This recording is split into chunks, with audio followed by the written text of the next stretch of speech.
Everyone, আমি উমা বলছি উমস cooking lab থেকে। সবাই ভালো আছো তো? আজকে আমি তোমাদের জন্য কাতলা মাছ ফ্রাই একটা মশলাদার রেসিপি, যেটা কুরকুরে টাইপের হবে আর দারুণ টেস্টি। আর যেই মশলাটা আমি দেখাচ্ছি উপরে দেখো, ওই মশলাটা তোমরা এয়ারটাইট কন্টেনারে 10 দিন পর্যন্ত ফ্রিজে রাখতে পারবে, যাতে গেস্ট এলে ঝটপট বানিয়ে দিতে পারবে।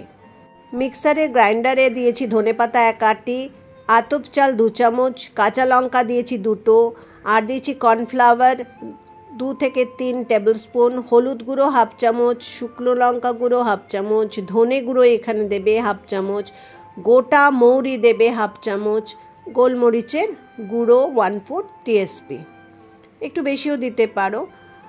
আর দেখো, চালটা যেটা ছিল না সেটা আবার দিয়ে দিলাম, একটু লেগেছিল বাটিতে।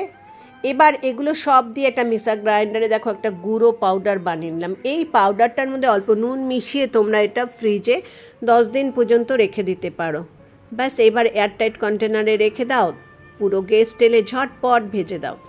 কাতলা মাছ বা রুই মাছের পিস নিয়ে নাও, নুন, হলুদ, শুকনো লঙ্কা গুঁড়ো আর লেবুর রস দিয়ে এটা ম্যারিনেট করে 3-4 মিনিট তোমরা রাখতে পারো। এর মধ্যে তোমরা আদা রসুনের পেস্টও দিতে পারো, আমি কিন্তু এখানে দিইনি, তোমরা দিলে দিতে পারবে। আর নুন দিয়ে ভালো করে ম্যারিনেট করে এটা রেখে দাও। তারপরে এটা দেখো আমি পেস্টটাকে কি করতে হবে। এবার দেখো, এই যে গুঁড়ো পাউডারটা নিলাম, সেটার মধ্যে অল্প 1/2 চামচ সাদা তেল মিশিয়ে নিলাম পুরো এটার মধ্যে, মশলা গুঁড়োটার মধ্যে। আর অল্প জল দিয়ে দিলাম এর মধ্যে। এবার কিন্তু এর মধ্যে আগে দিয়েছি কর্নফ্লাওয়ার, এখন দেবো 2 চামচ ময়দা দিয়ে এটাকে একটা থকথকে টাইপের ব্যাটার বানিয়ে নেব।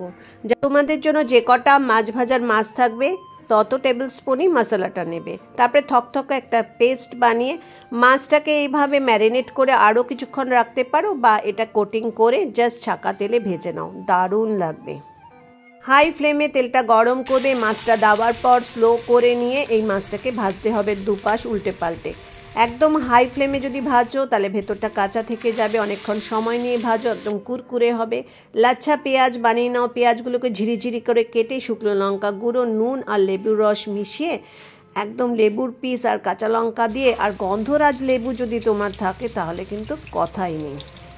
ভাতের সাথে যদি পরিবেশন করো তাহলে মুসুর ডাল বানিয়ে নেবে। আর এরকম কুরকুরে মাছ ভাজা, মাছটা যদি দুবার ভাজো না, প্রথমে ভাজা হয়ে গেলে নামিয়ে নাও, আবার কিছুক্ষণ ঠান্ডা করে আবার ভাজো, তাহলে কিন্তু বেশি মুচমুচে হয়।